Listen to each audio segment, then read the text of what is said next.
അമ്മ ഓരോ പ്രാവശ്യം ഇത് കണ്ടു കഴിയുമ്പോ ഉള്ളിലിങ്ങനെ എനിക്ക് അറിഞ്ഞൂടാ ഫീലിംഗ് എന്താ പറയാന്ന്. കാരണം എനിക്ക് അമ്മയോട് പറയാനും പറ്റില്ല. അമ്മ ഇരുന്ന് പ്രാർത്ഥിക്കുകയും വഴിപാടുകൾ നടത്തുവാണ് അച്ഛന്റെ ജീവന് വേണ്ടി.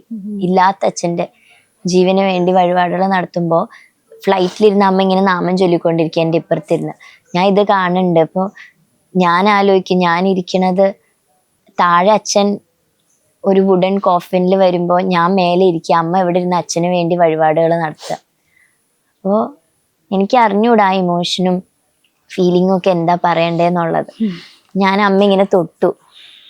ആ തൊടലില് എനിക്ക് ഇനി 1 മണിക്കൂർ കഴിഞ്ഞ ഇത് അമ്മ അറിയൂലോ. മുംബൈന്ന് വരുമ്പോ 1 മണിക്കൂർ കഴിഞ്ഞ അമ്മ ഇത് അറിയൂലോ. അമ്മ എന്തായിരിക്കും, അമ്മയ്ക്കൊന്നും വരുത്തല്ലേ, കാരണം അച്ഛൻ പോയി, അമ്മയ്ക്കൊന്നും വരുത്തല്ലേ. പിന്നെ ഞാൻ അമ്മയ്ക്ക് വേണ്ടിയാ പ്രാർത്ഥിച്ചുകൊണ്ടിരുന്നത്, അമ്മയ്ക്കൊന്നും വരുത്തല്ലേ, ഞങ്ങൾക്ക് അമ്മയെങ്കിലും തരണേ ഭഗവാനെ, അതേ ഞാൻ പ്രാർത്ഥിച്ചോളൂ. എനിക്കിത് പറയുമ്പോൾ ഞാൻ ഭയങ്കര ഇമോഷണൽ ആയി പോവാണ്.